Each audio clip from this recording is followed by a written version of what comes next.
Thank you, Josh. Thank you, Laura. Having me.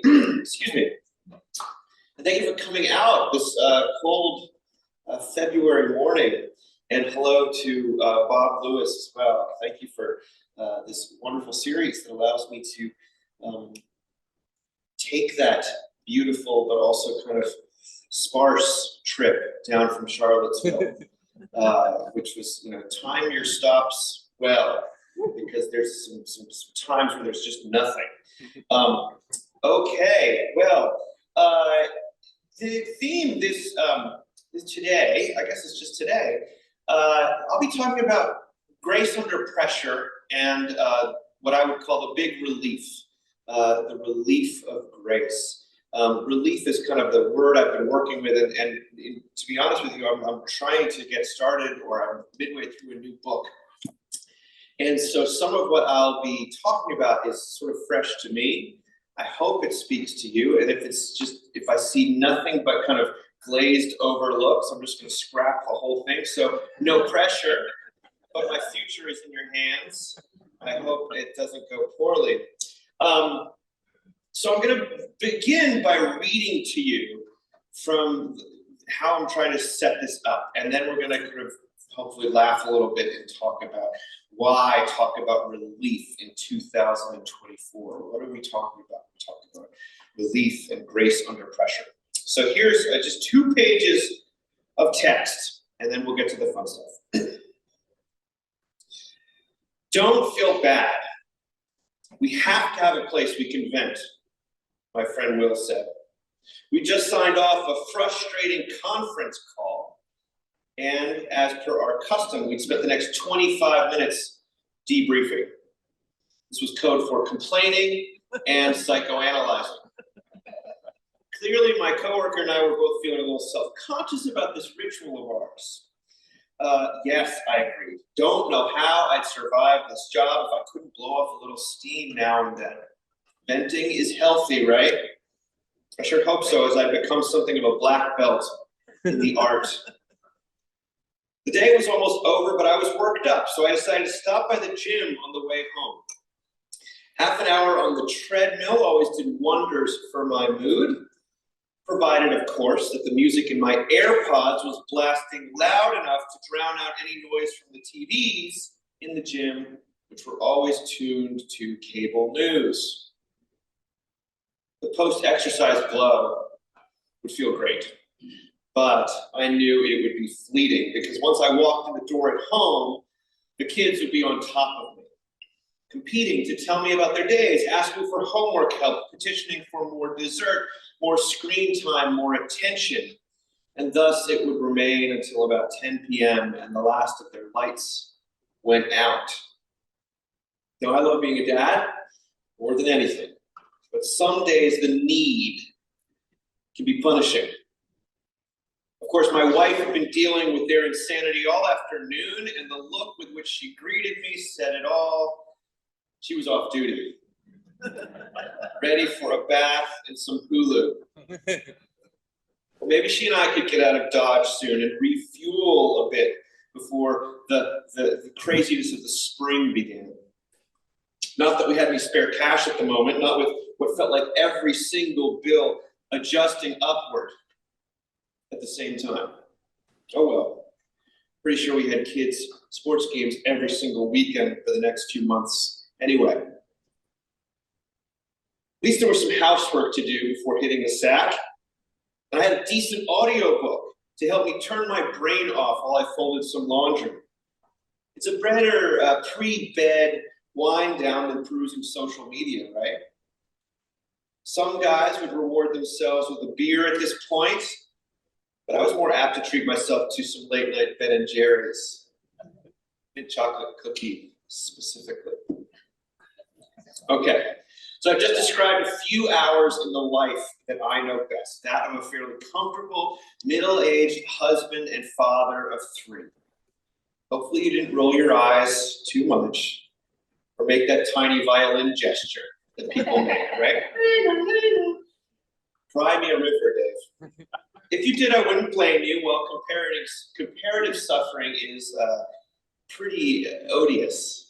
I'm well aware that my outward circumstances registered low on the scale of 0 to Darfur. But the through line of that afternoon I just described, I hope, is clear to you. I spent it searching for relief. And I don't think I'm alone. Blowing off steam, venting, zoning out, refueling, winding down, going off grid, carving out space. Different people use different terms, but they're all euphemisms for the same thing. We are all, to some extent, chasing relief. Right? Relief from what exactly varies. It could be the drumbeat of demand that I describe above, professional, financial, relational. It could be the pressure to succeed, or to produce, or to be a certain kind of person that our culture esteems, someone with influence and initiative and purpose, one of the good guys.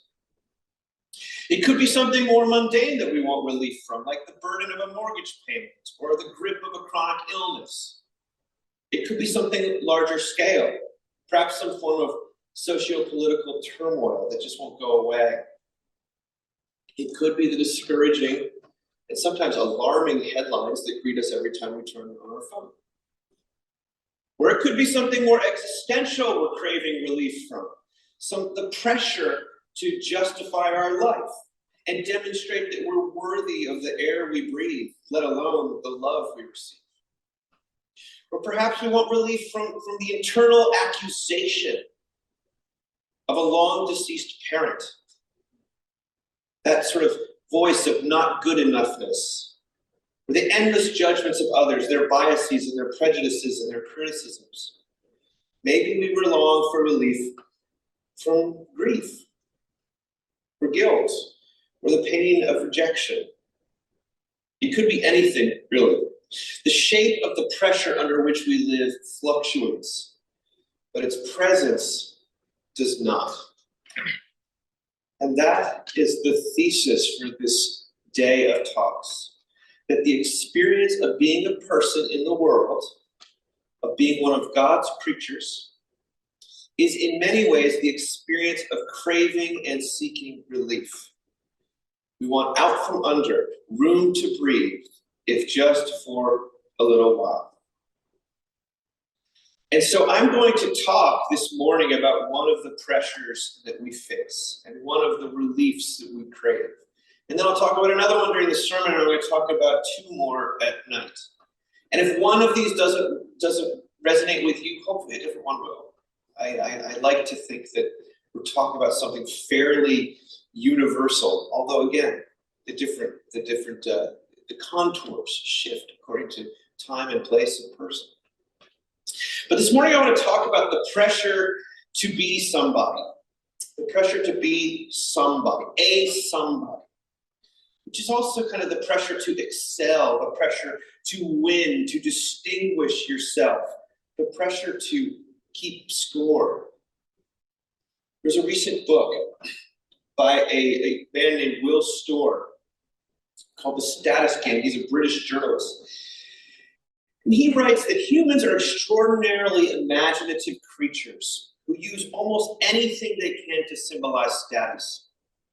Money, Twitter followers, neighborhood, literary tastes, dinner party invitations, advanced degrees, political views, body mass index, golf handicap, busyness, the brand of shoes you're wearing, where your kids go to school, who gets to go on a private trip to space first, or who sees through status games the quickest.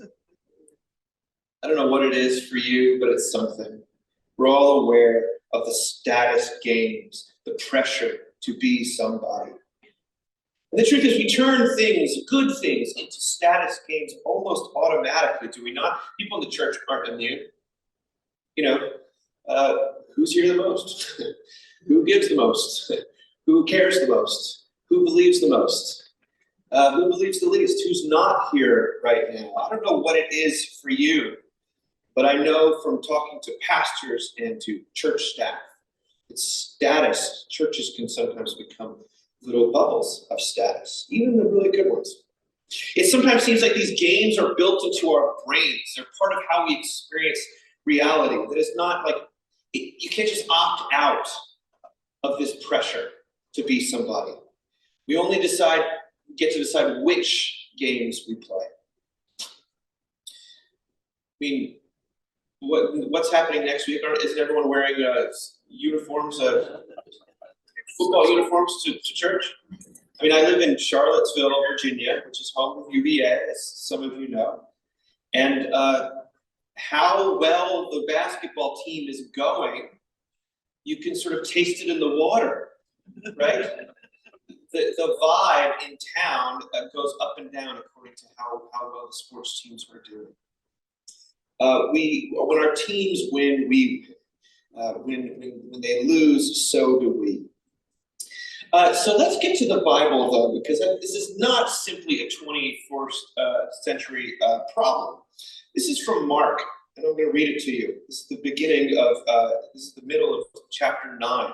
It's actually sort of just after the Transfiguration. Jesus and his disciples passed through Galilee. He did not want anyone to know it, for he was teaching his disciples, saying to them, "The Son of Man is to be betrayed into human hands, and they will kill him.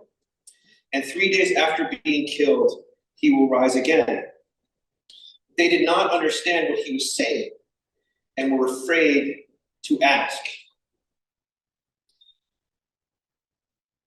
And then they came to Capernaum. I'll read this a little bit. The slides come later. And when he was in the house, he asked them, "What were you arguing about on the way?" But they were silent, for on the way they had argued with one another about who was the greatest. Who was the greatest? Just after a dramatic healing, just after the transfiguration, these disciples would have been thinking, "I'm so glad that I hitched my wagon to this guy. This elevator is going straight to the top. I have put if this is a cryptocurrency, it's not the fake kind, Like, this guy is worth the investment. We're going to be winners."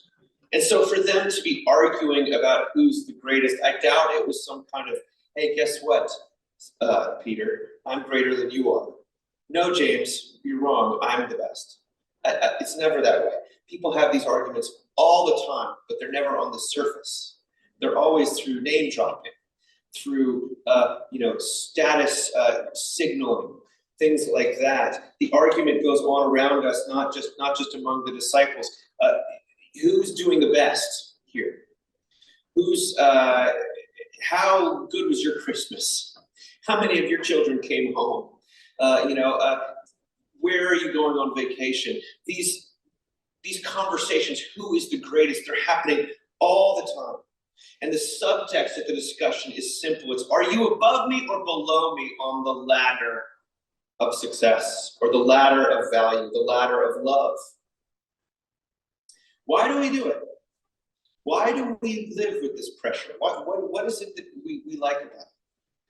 Well, my theory, and I don't think it's a theory, I think it's just obvious, that everyone feels like they need to feel like they're worth something, that we are enough. And status games are what we use to tell us that we're enough. That's how we figure out where we stack up. Status is a means to love and esteem, value.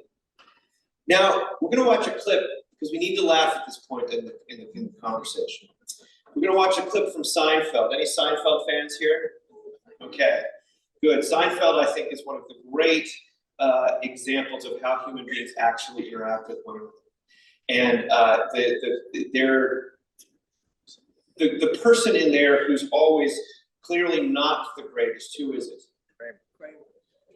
George. George is the great loser of the group on Seinfeld. Seinfeld is 4 New Yorkers who are very neurotic and very self-centered. And the one who's always sort of putting his foot in it is George Costanza. And the episode we're about to watch is, here you see George is at the US Open for tennis, and somehow the camera focuses in on him during a commercial break, eating an ice cream sundae. And this is what it captures. And so the aftermath of this is where we're going to go. Now, what I want you to think about is I want you to think about pressure and status as it relates to love. Here we go. Hi, you know, one friend of mine from work said that she saw George at the tennis match on TV yesterday. Yeah, me too. And he was at the snack bar eating a hot fudge sundae. He had it all over his face.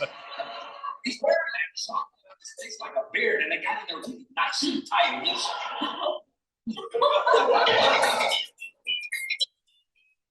Sorry, George. I don't understand. Things were going so great. What happened? Something must have happened. It's not you. It's me. You're giving me the "it's not you, it's me" routine? I invented "it's not you, it's me." Nobody tells me it's them, not me. If it's anybody, it's me. George, it's you. You're damn right it's me. I was just trying to get. I know what you were trying to do. Nobody does it better than me. I'm sure you do it very well. Yes, well, unfortunately, you'll never get the chance to find out. I thought things were going great. Yeah, so did I. Did she say why? No. She tried to give me the "it's not you, it's me" routine. That's your routine. Apparently, word's out. Hey, George, I saw you on TV yesterday.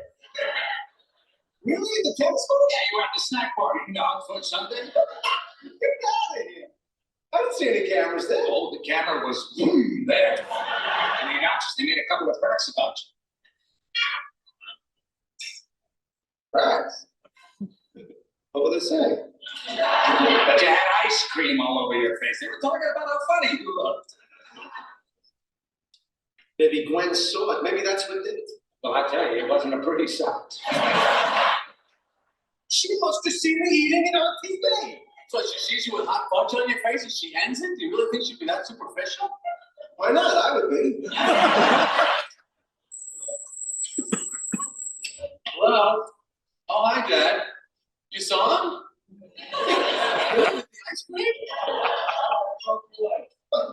But your parents saw me on TV? This is a nightmare. Grandma, how long was I up?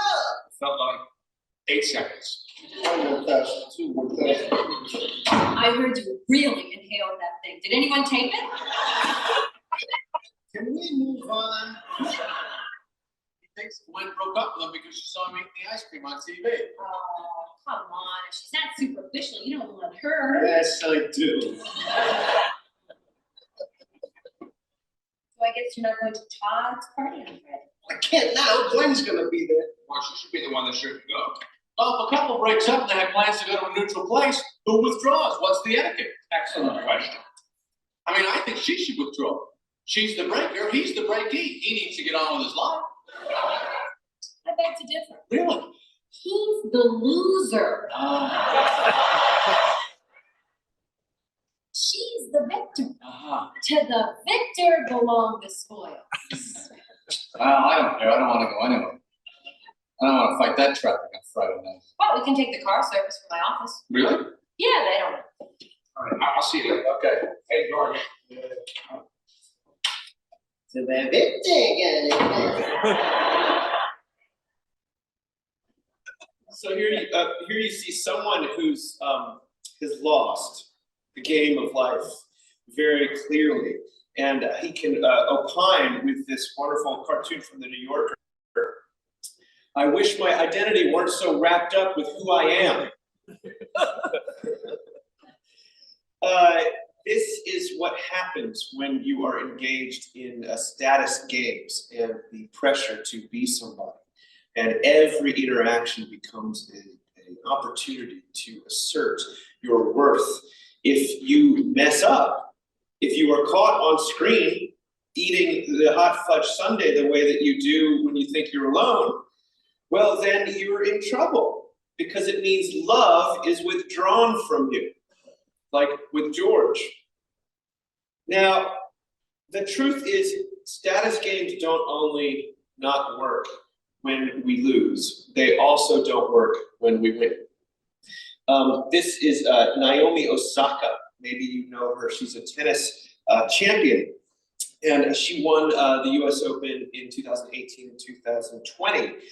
And this is from I'm not going to play the clip, but in 2021, she dropped out of Wimbledon. And she said that why she dropped out of Wimbledon. She said, I feel like for me recently, when I win, I don't feel happy. I feel more like a relief. And when I lose, I feel very sad. I don't think that's normal. I honestly don't know when I'm going to play my next tennis match. You see, she had gotten to the highest, she was the highest grossing female athlete in the world in 2020. And yet, all she felt after she won was the pressure to maintain. If you're at the top of the mountain, you have to stay there. And it was excruciating. And the only thing that created victory was the only option for that created relief. There is no hope, in other words, in trying to meet the pressure of being somebody, of winning this game. Now, Jesus lays out a very different order, as you may recall from the passage. After finding out that they had argued with one another about who is the greatest, he sits them down, called the 12, and said to them, whoever wants to be first must be last of all and servant of all.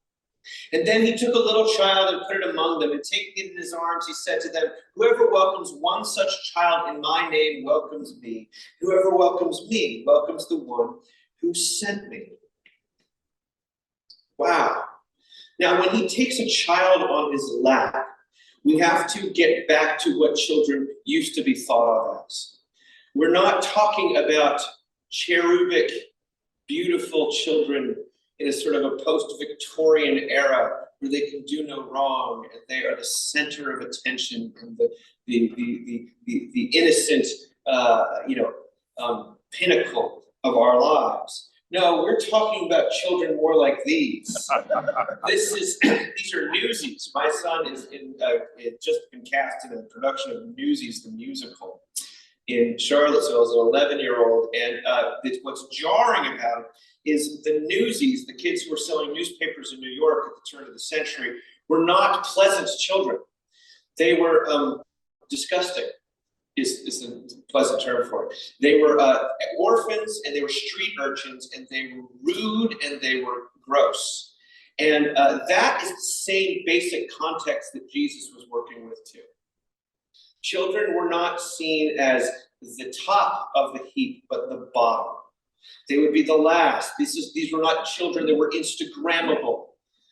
Think of children, when Jesus takes a child on his lap, think of a child who's in tatters, who's got sticky fingers and, snot, that kind of child.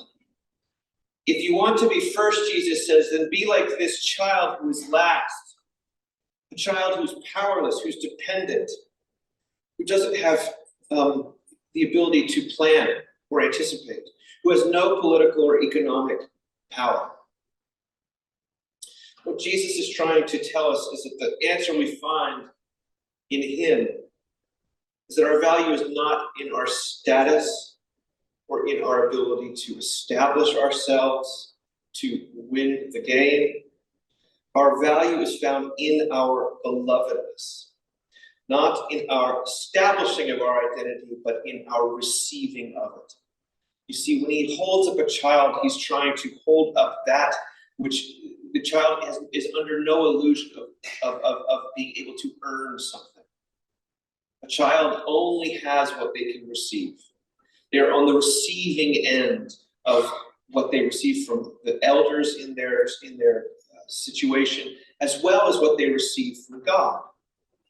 Now, the fancy word for this is imputation. And I realize I do want to get to questions. I just want to give you one bit of theology to hang your hat on this morning. And maybe you've heard it. It's very, historically, it's a very Protestant word. And so Presbyterians are all over it. Theologically, imputation is the idea that God reconciles sinners, losers, George Costanzas, to himself by declaring them to be righteous on account of Christ. that we are judged by God on the basis of Christ's action and identity, which through his death and resurrection has been imputed to us, reckoned to us by faith, rather on the basis of our own action and identity. The idea that God gives a moral status of righteousness to an otherwise ungodly believer. As one classic summary puts it, the Apology of the Augsburg Confession, Christ's merits are given to us so that we might be reckoned righteous by the trust in the merits of Christ when we believe in him as though we had merits of our own. In other words, your value, your goodness, your righteousness, your identity is given to you by God. It's not a matter of earning or establishing or winning or asserting. In more everyday terms, whenever we're shown love when we do not deserve it, whenever we are loved by someone in the middle of our unlovability, we witness the power of imputation in practice. You see, imputation isn't so much saying you're a great person despite all evidence to the contrary. It's saying you matter to me no matter who you are. Imputation does not say, I'll love you when you change. It says, I'll love you in spite of the fact that you may never change.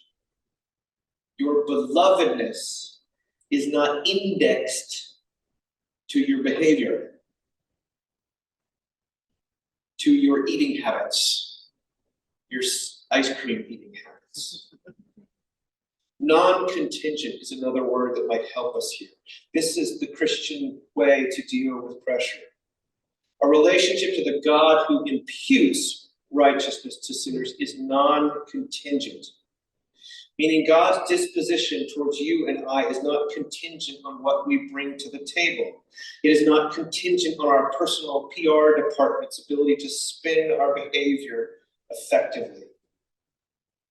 Philip Yancey captured the essence of this non-contingency when he wrote, grace means that there's nothing we can do to make God love us more. And grace means there is nothing we can do to make God love us less. He's describing a relationship of non-contingency, not a relationship of pressure, but a relationship of acceptance and a relationship of grace. Now, I had two more illustrations I was going to give, but I realized we've got 10 minutes for questions. So I want to stop there with imputation. Because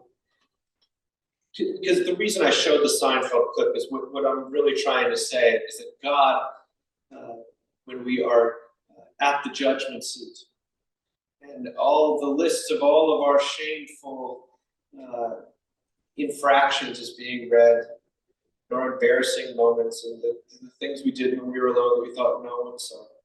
When those are being read and we think condemnation is coming our way, the judge looks at us and waves it away. And when we ask, how is that sensible or just? He simply cracks a smile and says, it's not you, it's me. Right.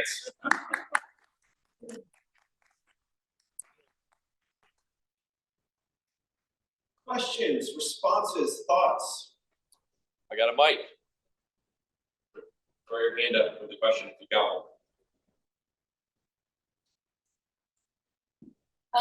I'm curious what you would say if someone said, well, I like that, but when someone told me I really needed to step up, it was a really good part of my life and I needed that, and it was that pressure that caused me to become whatever I am today. How do you respond to that kind of thing? The question is that that we sometimes respond to pressure in a positive way, and we rise to it. I'll say two things. I think that usually the person who says that to us is actually imputing love to us. What they're really saying to you is, I believe in you and I believe you can do this. And you're saying, what? I can't. But when someone says it's time for you to step up, I mean, when you have a coach, a really good coach, for example, in sports, and they say, you got this, but it's time. let's see something. That is almost always a vote of confidence. That's how it's received. Now, if it's a threat, and if it's a coach who says, we're gonna lose this game, and I don't, it's all riding on you, and if you don't do it, then, and I don't think you can, I don't even know why I have you on the team. You're gonna probably react a little differently to that. That said, people can still, in the short term, respond well to pressure. In the long term, they can't. In the long term, people run away from it. If your only relationship to your children is one of pressure to perform, they will move to Jackson Hole eventually. Okay, that's just what happens. It's you gotta get out of that. You gotta get away from it so that you can breathe. The same thing in between a husband and a wife. But the truth is that God does not look at us to give us more pressure, but to take it on himself. And that's this beautiful, freeing word. So it doesn't discount any kind of invitation or even the truth that, hey, if you don't do this, no one can. That I think that there's a time and place for that. If that's all you ever receive, you do not receive that as love, and it will cripple you in the long run. Like there's the people always say, there's one Michael Jordan who thrived under pressure like that. You were not Michael Jordan. Like, we're in North Carolina. Can I make jokes about Michael Jordan? Yeah. But he did it. Little jokes. No, sorry. And you watch that Last Dance show and you think, did it have a good effect on him in the long term? I don't know. Yes.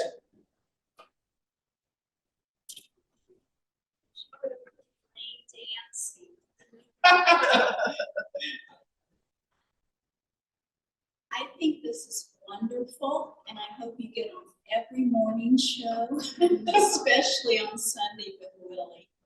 I love the way you think, and I think that taking this book and making a course in every church and maybe most schools would really bring out the truth and get people talking about what they really need to talk about that's causing so much pain, social media. And I think it's wonderful. Thank you for coming. Wow. I really appreciate that. One of the books I would have talked about if I had more time, but there's a book that came out this fall by a woman named Jennifer Brennan Wallace, and it's called Never Enough: When Achievement Culture Turns Toxic and What to Do About It. And she wrote about it. She's a Harvard person. She discovered that the at-risk groups of youth in America, maybe you've heard this, but the groups that are most at risk for depression, suicide, and incarceration. The top group, and addiction, not incarceration, for depression, suicide, and addiction. The top group is children of incarcerated parents. The second group is kids who grew up in foster care. The third group is high schoolers in high achieving high schools. High achieving high schools. They are now considered an at-risk group officially for substance. It's something like 3 to 4 times the national average. And that is a result of pressure. It's pressure that's brought on you. Social media doesn't help anything. Neither does this idea that, if you don't make the travel basketball team when you're 12 years old, your future is tanked. Like that kind of pressure has a debilitating long-term effect. And if the church can be one place where that pressure is vented and where you hear a different message, that your value as a person is not contingent on your performance at X, Y, or Z, I think that's an enormous opportunity and invitation and just a beautiful prospect for a church that can say, you come here and you are not being graded yet again. God is not another pressure, a source of pressure. Or if anything, God is the end of pressure. He's where you go when pressure has killed you.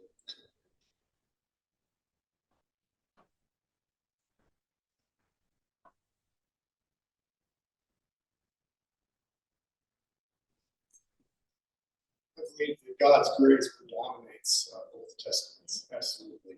Because without grace, there is no love. God's not love. That doesn't exist. Nevertheless, especially in this day and age, where judgment is such a predominant thing, one of the challenges most Christians have oftentimes is to try to hold that grace in some kind of dynamic tension with God's judgment. So we have the apocalypse, the revelation, and some other places where God brings the hammer down. In some pretty serious ways. We might be getting to this in other future sessions, but I was wondering how you manage grace and judgment at the same time.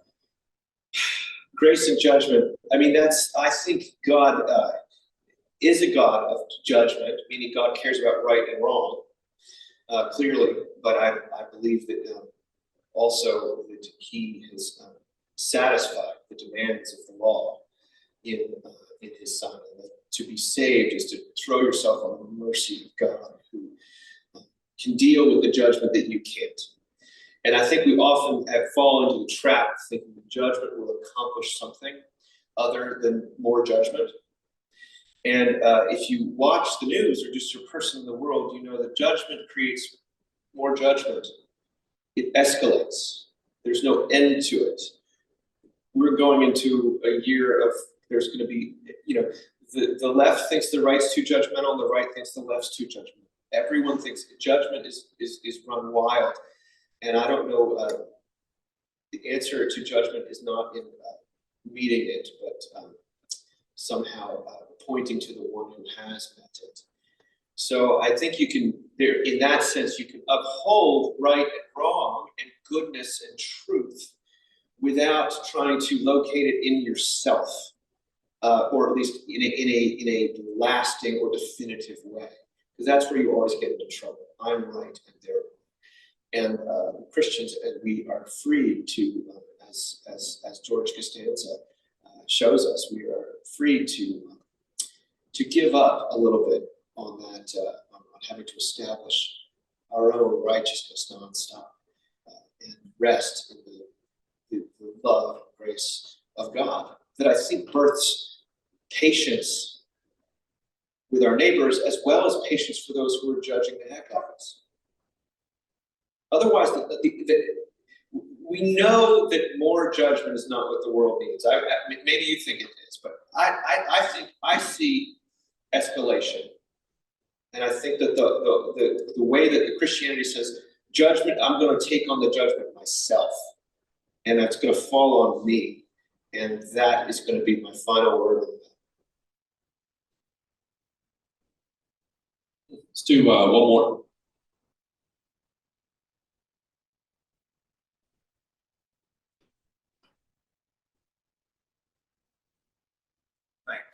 So sometimes, thinking about judgment, it's kind of an observation. It might not be, we look at this observing or not judging whether it's good or bad, but whether we observe this and it works for the good or it doesn't work.